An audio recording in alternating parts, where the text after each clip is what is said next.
Hey everyone. In this unit, we are discussing social psychology. Now, social psychology is a giant field. You can get an entire doctorate in social psych. So we're not at all going to be comprehensive with things here. We're just giving a basic overview of what this branch of psychology does and some of the key terms and concepts. And I especially wanted to hit on some of the terms, some of the theories that could have some practical applications to some of the controversies and issues that we're dealing with right now. So I will minimize myself so you can see my slides, which as always, you can find posted on Canvas. All right, so the field of social psychology. Social psychology is the study of the ways that an individual person is impacted by the presence of other people. So if you remember when we talked about personality, one of the big questions that we talked about psychologists asking is the true representation of who you are the person that you are when you're sitting at home by yourself? Or is the true representation of who you are the person you are when you're in a group of people? Social psychology kind of picks up on that and says we need to understand why people act differently when they're around different groups of people, when they're in the presence of other people, or why maybe even their behaviors around other people would be different than their behaviors when they're by themselves. And one important distinction here is that this whole idea of in the presence of other people, this can be real or perceived. There's this idea in psychology of the imaginary audience, which is where you believe that people are paying attention to you more than what they actually are, right? You think you have an audience when you actually don't. So this presence of other people can be perceived that I'm changing my behavior because I think people are watching me, even if maybe nobody is actually paying attention to you in that situation. So before we get started, some really important terminology in social psychology. The first is the idea of an in-group, which is a group to which we belong or identify, right? This is our us. And this can be anything. This can be our race, our culture, our religious affiliation, your job title, your professional title, any group, social, occupational, anything that you identify with, your us. An outgroup is the group that's different from you, not your group. It is your them. Scapegoating, and we do a lot of things with in-group, out-group in social psychology, but one other important term to be aware of before we get into more is scapegoating. And that's where you blame an out-group for problems or for frustrations. You hear this a lot in political rhetoric, right? That because of their theories, because of their policies, because of the things that this group of people is doing, we are having all of these problems. That's the idea of scapegoating. I've identified an outgroup, and I'm going to say that this list of things is their fault. And I'm sorry if you can hear weird noise in the background. My dog is especially excited about her new bone tonight. So if you hear a weird chomping noise, that's what that is. So, part one of the most important ideas of social psychology is attributions. Attributions are beliefs that people develop to explain behaviors, characteristics, and situations. I have attributions about myself. I have attributions about other people. Attributions are the theories of the way that your mind answers. Why did that person do what they did? Why did I do what I did? What was the cause of that behavior? An example, driving down the highway. You're going the speed limit and somebody zooms past you, right? Our normal reaction when we're looking at another person's behavior is that we assign it to a characteristic about themselves. They are a rude person, they are an impatient person, whatever it might be. Not, maybe they just got an emergency phone call. Maybe they're late for a really important meeting. Another example would be missing a deadline. If I come up with a reason why I think a coworker missed a deadline, why I think one of my students missed a deadline, right? I'm making an attribution. I'm creating an explanation in my mind for why I think someone did what they did, what caused their behavior. If I think that you missed a deadline because you must be a careless person, you didn't write down the deadlines, that's me making an attribution. So here's where this gets interesting. The fundamental attribution error is our tendency to overestimate the internal characteristics of a person as the cause of their behavior and underestimate the situational factors. That guy zoomed by me on the highway because he is rude and impatient, not because he was late to an important meeting. You missed a deadline because you're careless and didn't write the date down or lost track of time, not because your grandma's been super sick and you've had stuff that you've needed to help out with, right? The actor-observer bias is the tendency to attribute the behavior of other people to their internal characteristics, but our own behavior to external or situational factors. You might have actually had interactions with professors that have gone like this, right? Maybe they have a zero tolerance for late work. If you miss a deadline in their class, it's because you're disorganized, you need to be more on top of things, you need to keep track of your dates, you need to prioritize, et cetera, et cetera, et cetera. But if they miss a deadline on, hey, I'm going to have all these papers graded next week, and they don't do it, or they say, hey, I try to answer all my emails within one business day, and on average it takes like a week, right? And then they come back and say, well, sorry, I was really busy. My kids have been sick, or there was a bunch of departmental meetings, or whatever, right? What that professor is doing is they're looking at you and saying, when you miss a deadline for my class, there's something about you that this is your problem. When I miss a deadline, it's because you have no idea all the chaos going on in my life, right? And you might have had experiences like that, or experiences with a boss, right? There is absolutely no good excuse for you being more than 2 minutes late to work, but maybe they show up late all the time with this whole long list of excuses. So when you do something, I assume it's because of your characteristics of a person.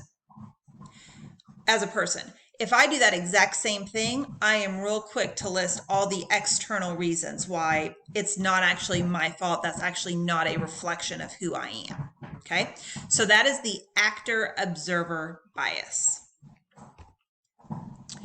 And that leads to the self-serving bias. So the self-serving bias, I'm now not focusing on other people. I'm focusing solely on me for a minute, okay?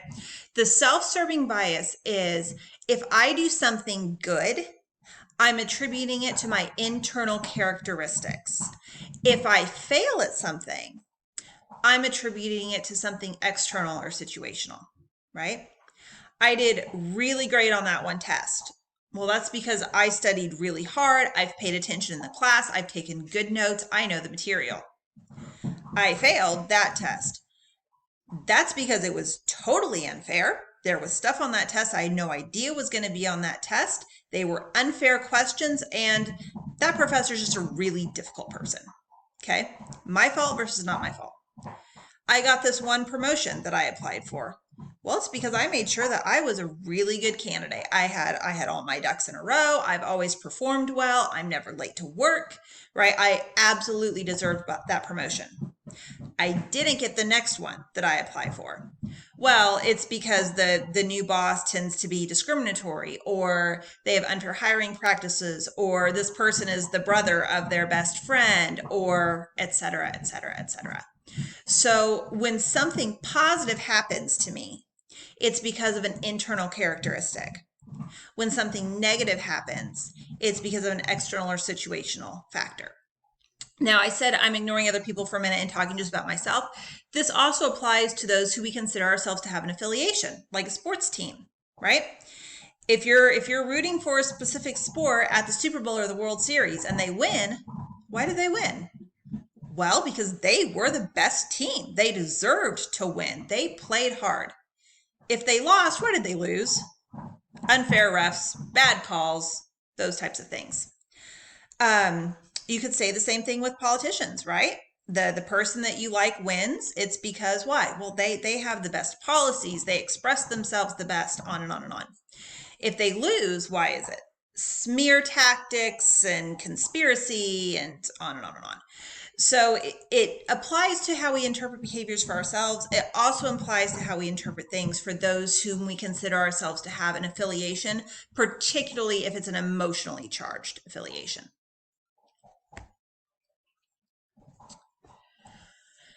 An offshoot of this is the just world hypothesis. The just world hypothesis is the idea that people get what they deserve. Bad things happen to bad people while good things happen to good people. So what this ends up looking like is when you see somebody have something bad happen to them, you immediately want to go to, well, they must have done something bad. There must be something bad about them that caused that to happen, without looking at other factors, right? Your brother-in-law that you can't stand didn't get his promotion at work. Well, when I didn't get my promotion, it was because of favoritism and unfairness and all this other nonsense, right? When he didn't get his promotion, I do not like him. And so, you know what? He didn't get that promotion because they must have seen right through his whole act and seen that he is actually a lazy and irresponsible and difficult person. Okay? We blame people for their misfortune because we need to be able to believe in a just world. We need to be able to believe that bad things happen to bad people and good things happen to good people. There are a lot of current events we could apply this to, right? You see a tragedy that happens to somebody. You see an individual who is murdered. You see, I think everybody knows the examples that I'm thinking of. The purpose of this course is not to be a political discussion, right? But we see an unarmed individual who gets killed by the police, and darn it, we want to find a list of reasons why. Well, maybe they were kind of justified in doing that. For most of us, those types of stories are very disturbing. But the idea behind it is you have people who are so strongly clinging to this just world hypothesis that explanation of an innocent person was murdered by the people who are supposed to be protecting us, that doesn't fly. Like the cognitive, that won't click. And we're going to talk about cognitive dissonance here in a minute, but that creates too much mental, emotional discomfort. We need to find something that this person had done wrong to talk about, well, maybe it wasn't all that unreasonable, right? Like I said, the purpose of this is not to begin those debates. If we were having an in-person class, I would love to facilitate a dialogue of this theory to the horrific things that have happened here within the past few years. But that is a really great example of the just world hypothesis. You also see it when you're talking about incarceration, when you're talking about people who are in prison. You see it when you're talking about people who are homeless, right? Even when we find out, here's what's fascinating about applying this to prisoners. Even when we find out later that they were wrongfully convicted, a lot of times we still want to come up with reasons that, well, yeah, but you know, maybe they weren't actually the person who robbed the store, but they looked so guilty because they were a drug addict or whatever it might be. We need to come up with reasons why, well, there's still kind of at least a little tiny, teeny bit of a justifiable reason why that happened. So the next time you're watching an inflammatory current event on the news and seeing one of these debates go this way, keep this hypothesis in mind and look for this tone underlying it. Get past the initial anger of, I can't believe anybody could actually defend what just happened. And look at how this is occurring, right? It's not just that they're trying to defend what's happening. It's that they're really trying to uphold this ideal world that we all want to live in, that bad things happen to bad people and good things happen to good people. And if something bad, especially something horrifically, murderously bad happened to somebody, we have got to cognitively come up with a reason for why we still live in a just world. So next time you see that kind of dialogue, really watch for evidence of this. And we'll continue in video 2.